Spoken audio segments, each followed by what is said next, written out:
Well, hello, everyone. I'm Candy Cushman, host of the Speak Up Virginia podcast with the Family Foundation. And before we get rolling today, I just wanted to let you know that we're going to be giving a special update. We're going to be reporting on the aftermath of whatever happens with the election next week. And that's going to come out Thursday morning, November 7th. So I just wanted to let you know our regular podcast next week will not come out on Wednesday like usual, but to be looking for this special election update. I know if you're like me, a lot of you have been spending a lot of time in prayer over our nation with what's at stake and probably been encouraging people in your sphere of influence to get out there and vote because there's a lot going on with the life, family, and freedom issues we all care about. So I invite you to tune in with us for a special breakdown of what happened, at least what we know up to that point following Election Day. And specifically, we're going to hear from our President, Victoria Cobb, but we're also bringing in two of Victoria's counterpart leaders in battleground states like Pennsylvania, Georgia, who will also be with us to give us their perspective. So don't miss it. November 7th, Thursday morning, special election analysis from Speak Up Virginia podcast. We'll see you then. And for now, please enjoy our regular programming. A satanic abortion clinic has now opened in Virginia and is promoting so-called destruction rituals that women can perform before an abortion. No, that's not a scene from a low-budget horror film. It's actually happening. Meanwhile, Kamala Harris continues to claim abortion is a protected constitutional right while trampling on true religious freedoms. Welcome to Speak Up Virginia, equipping you to speak up on the life, family, and freedom issues that matter most to you. From the Family Foundation, I'm your host, Candy Cushman, with our President, Victoria Cobb.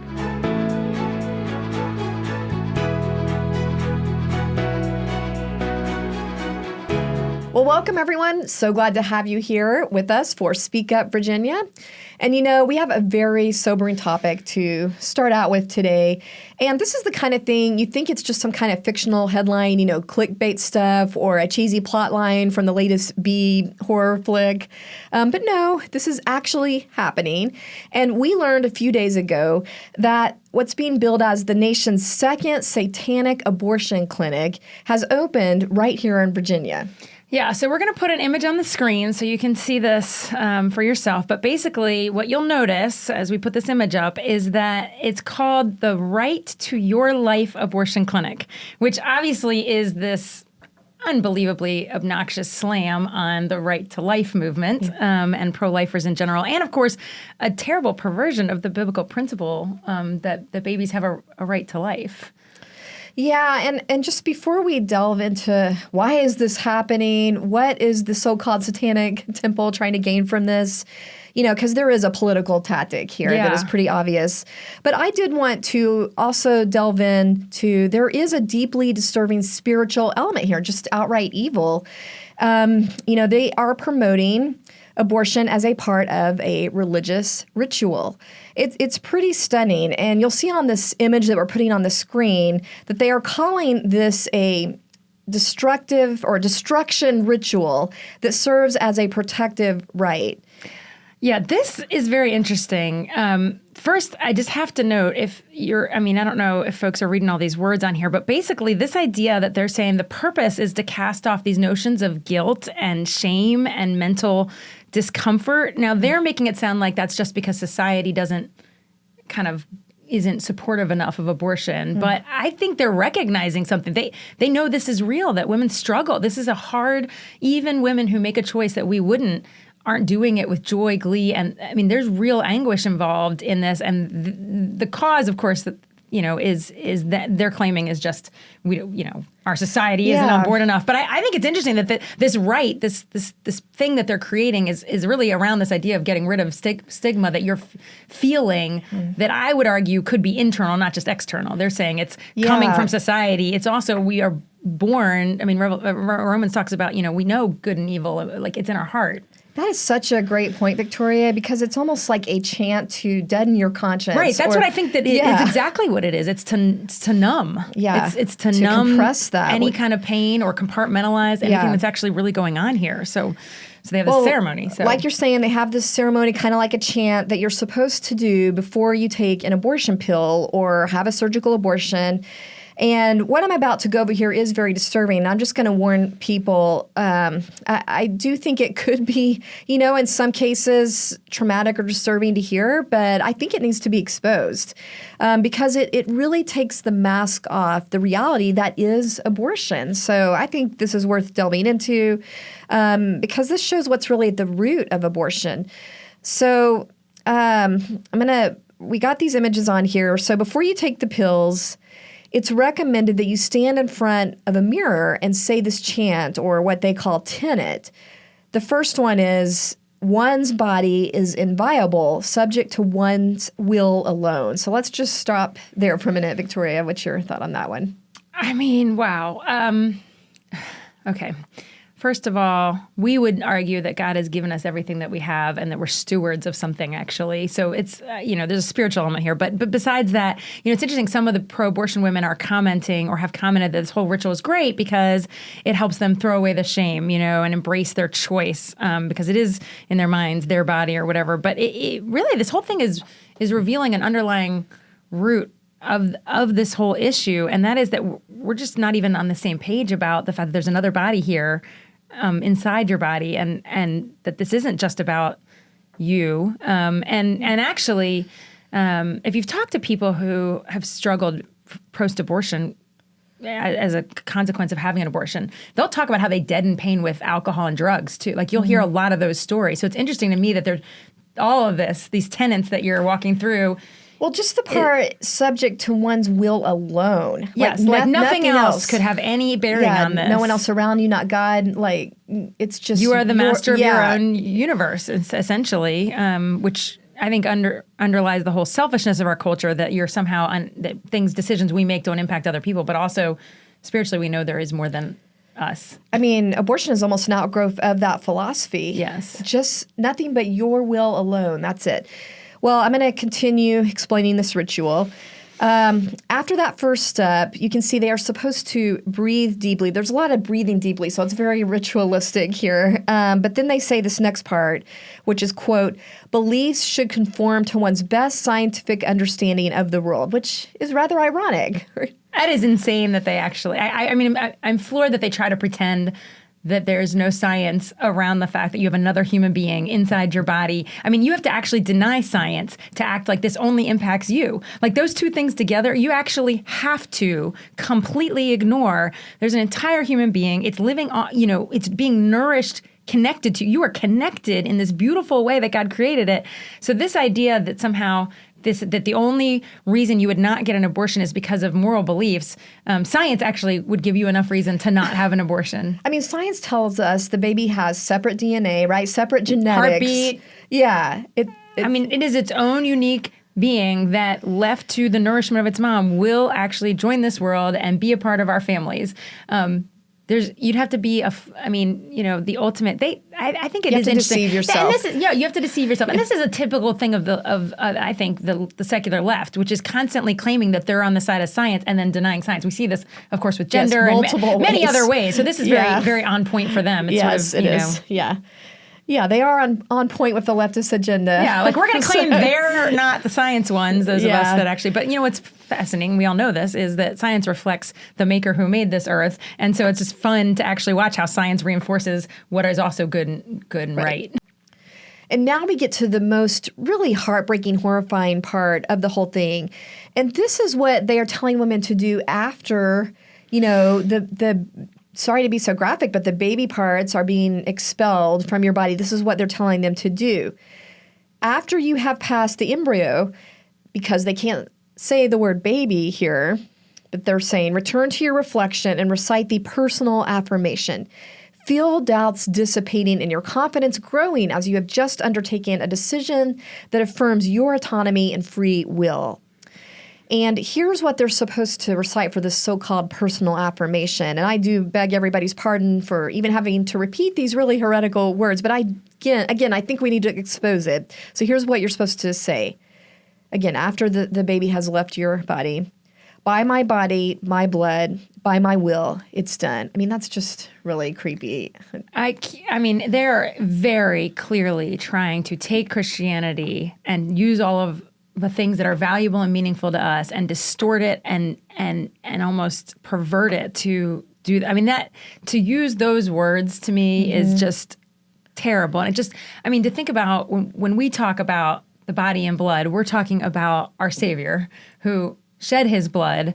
I think came that's to a die real, for us. I mean, I think that is a twisting of Christ's body, his blood, and I do think it is purposeful. I just think there's so much typically, like, I mean, there's so much happening on the left that is not only ignorant of Christianity, sometimes just doesn't understand it, but is actually intentionally trying to poke at the eye of Christians. And even mock. Yeah, I mean, this is a dumb example, but the governor of Michigan doing that Dorito communion-like thing. I mean, they're taking something, and this is, again, taking something very serious for us and intentionally belittling our faith and actually turning it towards all that is evil. I mean, Well, at the same time, it does reveal the true horror of abortion. There is a body and there is blood and there is a true human being. And even beyond that we're worshiping ourselves, that we're making it into this action of worshiping our blood, ourselves. At the expense of the unborn. At the expense of another human life, of an innocent human life. That we are usurping, the Lord of life. And and I think also it's just encouraging people to sort of celebrate that moment. Right.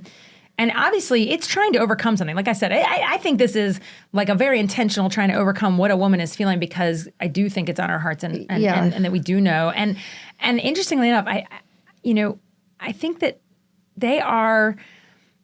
It's almost like they know that there's this that women do struggle through this, and it's like, how do we keep the abortion industry working despite the fact that women are going to struggle through this? Like by deadening our consciences. Yes, they need to deaden our conscience, both those that support it and those who actually go through it, because or mock it or make it like it's a celebration, But I do want to ask you about, this is one of those things that make you recognize we really haven't gotten all that far from biblical paganism times, right? Child sacrifice. I mean, this was the pagan gods of the Old Testament. Child sacrifice was very much a part of that ritual. So to some degree, honestly, when I saw this, it's almost like, okay, we're finally acknowledging what's going on here. I mean, that's a terrible thing to say, but death is not of our faith. Like pro-death things is of Satan. He is,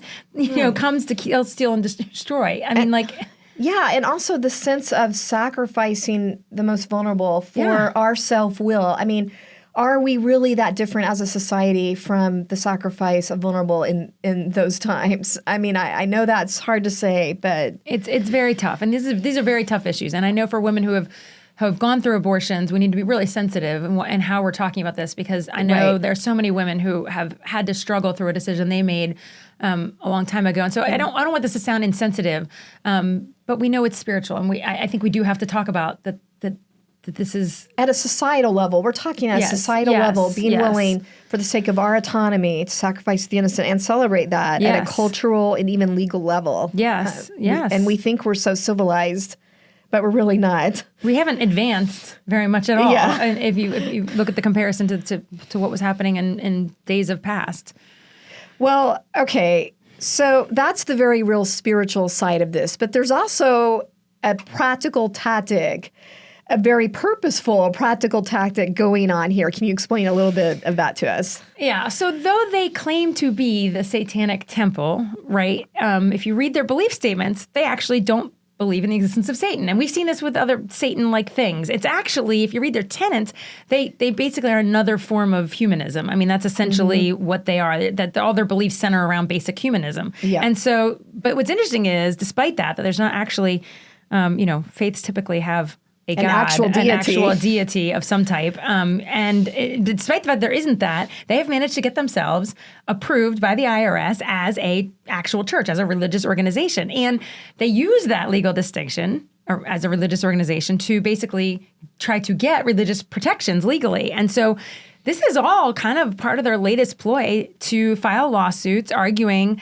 that there is a protected, get this, religious right to abortion. Yeah. So if they could successfully claim that, then they can get around abortion bans in states because, again, religious freedom, can be is honored in our Constitution, and so they're trying to come up under the same thing that when Christians say I can't do abortion, right? They're trying to come in and say we have to have abortion because of our faith, which is a stunner. Yeah, and they have been doing this lawsuit ploy in at least 2 states that I know of, Indiana and Idaho. And I saw this really interesting statement from the Attorney General in Idaho, who he defeated this lawsuit from the Satanic Temple. But he said, on my very first day in office, I was sued over Idaho's newly passed Defense of Life Act to protect the unborn. Lucky for him, first day of the job. Yeah. Welcome to the office. Yay. Lawsuit from Satanic Temple. But it was interesting because he explained that in this lawsuit, they did claim that abortion was, as you were saying, a religious right for their congregation, and that to deny them access to ritual abortions, they've ritualized it, would be a constitutional violation. And he pointed out that they even used that creepy ritual we were explaining as part of their case. So, yeah. Well, I'm glad that they won. I mean, at least the lawsuits were dismissed. But I think that's good news. But the bad news is that these are real clinics. I mean, the real abortions are happening as a result of their chemical abortion distribution. So we know that because Virginia... We know Virginia's not the first one. There's already one in another state, and so New Mexico has one. And it looks like, so they're saying the first one in New Mexico, has provided at least more than 100 abortions through that clinic. Yeah, so these are real things happening. This is happening, and yeah. All right. So do we know where the clinic in Virginia is at this point? Well, it's interesting because it explains it as mostly a virtual clinic. So mostly what's happening is that actually pills are being distributed to women, and they're doing this. Again, we've talked about this at home, which is like turns your home into an abortion center. It's terrible, but basically, it's a virtual it's chemical abortions. I don't know about you guys, but I don't think I would want Satanic Temple employees like guiding any kind of medical care. It just really makes you wonder. And it's so funny. They don't want to mix. They always make it sound like we shouldn't mix our religious views with these medical things. Like our religious views have messed up abortion for too long. Well, this is what they're doing. They're now doing it in reverse, sort of. But I can't think that there's a lot of qualifications there. But anyway, we've mentioned before that the Satanic Temple has gotten this reputation of basically doing what amounts to trolling Christian groups and pro-life groups. And really, they're just trying to attack any representation of Christianity in the public square. So bring us up to speed on what some of those efforts would look like, because this isn't the first thing they've done. Yeah, I think some folks might remember they were big when it was about whether there are monuments in the public square, those kind of things. They've threatened 10 Commandments. 10 Commandments, yes. They've threatened to put their own monument of Satan or some rendition of it. And then also the Good News Clubs. Yeah. Where there have been Good News Clubs, which are, of course, gospel spreading. Yeah. They've basically threatened to come in and have satanic clubs, which then causes a whole hubbub. We've dealt with that in Virginia. And this is Bible clubs, after-school Bible clubs for kids. Yes. Everywhere they see one of those happening. They kind of, we're going to start a Satan club. Yeah.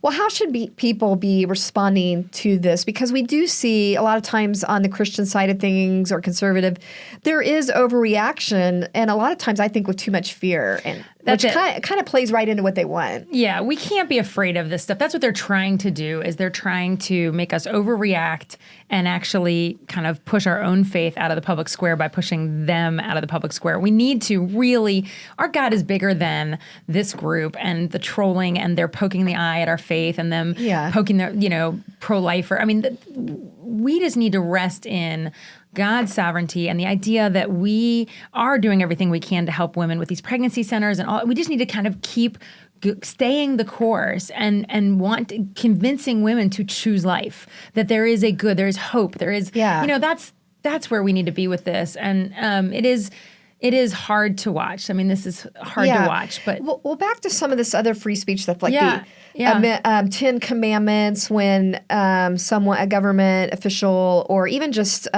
maybe some of these veterans displays or whatever it is, they want to recognize Judeo-Christian heritage. the hope is, I think that the Satanic Temple hopes is that because people are so afraid, they will just freak out and take down all of it. Their goal is to, by inserting themselves, people overreact and then remove it all. You know, a government will say, okay, we can't have any of this stuff. None of that. And then And then they get the Christian stuff out of the schools, out of the public square. Which is what they want. Yes. So that's why Victoria is making the point. Just got to be careful. We got to be really wise about how we approach dealing with these kind of groups. And, we've dealt with this with the Good News Bible Club in Chesapeake. And I would just, my encouragement to Christians there is, we can have confidence that the truth can stand up in the marketplace of ideas. And the strategy, I mean, the fact that, what you referenced with the Attorney General and all, I mean, they aren't a legitimate religion. They don't even actually, going at it that way is a better approach. Like, this isn't actually a religion. This isn't actually people who worship Satan. This is just humanism, which every non-religious person basically ascribes to a form of humanism. And so we just have to kind of go at this smarter, I guess, right, is what I would think say. So. Yeah, because if they're a religious group, there's not every single entity is a religious group at that point. Correct. But just, I want people to be encouraged that we want more truth out there, not less. Correct. And the truth will win. We believe that. The truth, God's truth will prevail, and we just have to sort through these things sometimes. So what can people do on the abortion side of this? Talk to us about pregnancy resource centers. I mean, we need people to get involved in being the light that outshines this darkness, right? That's kind of the concept we're talking about. So being a part of, I'd say, helping the pregnancy centers, gearing up for Virginia March for Life. I'm always going to put a plug. That is our chance to be public and present in front of our lawmakers and convince them that it is worth moving to protect human life. That April 2nd, are we talking about the date? Yes, yet? Okay. April 2nd. Mark your calendar now. Put the now. date out there. So I mean, you got plenty of time to mobilize your church. And then, of course, we have a fair amount of lawsuits that come out of our Founding Freedoms Law Center that center around some of these life issues, the Planned Parenthood, fighting the building that's being given to them. I mean, not only do we have that our kind of work. City government selling a building to Planned Parenthood, but now we have the Satanic Temple abortion clinics. And Safe Zones for Life. I mean, I have to mention also, we really encourage localities to consider what you can do to block an abortion center from coming to your town. We have had 5 new centers, a 6th one if this Planned Parenthood building gets given, and then this virtual thing. Yeah, and you mentioned Founding Freedoms Law Center. I'll just say, if your community is ever being intimidated with these things like a monument or Good News Bible Club, please do reach out to our Founding Freedoms Law Center. That's what they're there for. Yeah, absolutely. All right. Well, speaking of twisting abortion into a religious freedom right, let's talk about what Kamala Harris said the other day. Yeah, so apparently she did this sit-down interview with NBC. A lot of folks have at least seen clips of it at this point. It's gotten some pretty wide coverage. And the interviewer brought up Kamala's promise to push through a federal version of Roe versus Wade, which I was glad that at least it was put on the table. And then because she did go a step further, and she asked if Kamala would ever consider allowing religious freedom exemptions, protections for those who don't want to be, she said just religious freedom exemptions, but basically protections for those who don't want to be forced into doing abortion. So let's just listen to that clip. Yeah. What concessions would be on the table? Religious exemptions, for example? Is that something that you would consider? I don't think we should be making concessions when we're talking about a fundamental freedom to make decisions about your own body. To Republicans like, for example, Susan Collins, Lisa Murkowski, who would back something like this on a Democratic agenda if, in fact, Republicans control Congress, would you offer them an olive branch? Or is that off the table? Is that not an option for you? I'm not going to engage in hypotheticals. Okay, the reason the reporter brought this up is because there's question whether, even if they did win, they are going to be able to have control of the Senate, right? Senate and House. Yeah, you would have to, in the likely scenario, you're going to have to win over a few Republicans that go with the pro-choice side in order to get it. Yeah, so that's why she's asking, are you willing to compromise if you're not in complete control and agree that there should be some religious freedom protections? And she's flat out saying no. So I want to hear what you have to say about what does that mean for doctors, pharmacists that don't want to be compelled into being complicit with abortion. Yeah, this has been something we as an organization have been deeply concerned with for a long time. Worked on several pieces of legislation to ensure, particularly we were working on pharmacists back in the day when the chemical abortions were coming forward.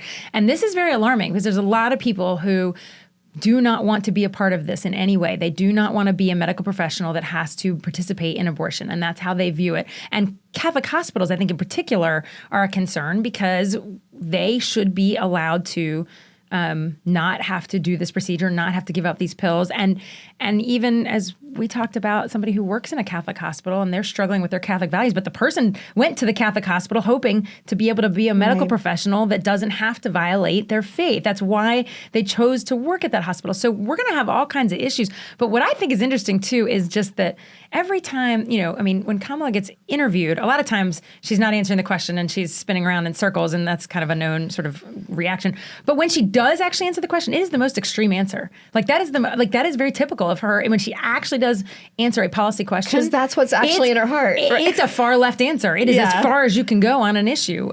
Which also tells you why she doesn't answer a lot of questions, because that's all she has to say. That's exactly right. Because if she actually answered them with what she actually believes, it's no exemptions for anybody. We are full on abortion in every way. Well, I do just have to point out this glaring irony here that she is saying right before she made that statement, abortion is a fundamental freedom, and then goes on to say that she's going to trample on what actually should be a fundamental freedom, religious freedom, right? I'm just so concerned that we have in our nation, and potentially at the highest levels, people who do not understand our First Amendment at all. They just do not care about honoring someone's faith. And our founding fathers were so clear that we were supposed to be people of faith, be able to bring to faith into the public square, be able to function in our society with.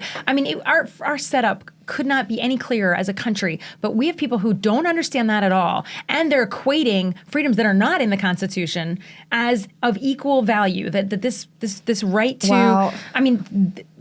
Wow, because that is so true, Victoria, because that is why these groups like Satanic Temple can easily get away with a ploy, because people don't understand what true religious freedom is about. And so they can twist it, and Kamala Harris can put out these myths. And, so just to counter that, what should people understand about why did the founding fathers make religious freedom the most highly cherished, constitutionally protected right? Well, they didn't even just sort of say you can have your religion. They literally understood that a democracy depends on moral people, and that faith is a good, is a societal good. It makes better citizens. It makes a better democracy. They actually understood that it matters, and that they came from a place. Like, keep in mind why America was founded was there was a forced religion, and there was a forced, and what they're saying is we want to honor it, but we don't want the government trying to define it wrong or put certain views. And so I think it's incredibly important to understand the complexity and the richness that is in our founding. Look at, almost every single early state, look at their constitution and how they reference this idea that we're going to generally understand that God gave us these rights, that we're going to generally understand our founding, and then that people have religious freedom. And Virginia in particular, we are the birthplace of religious freedom for the entire Western Hemisphere. That Statue of Religious Freedom was created here and became the model.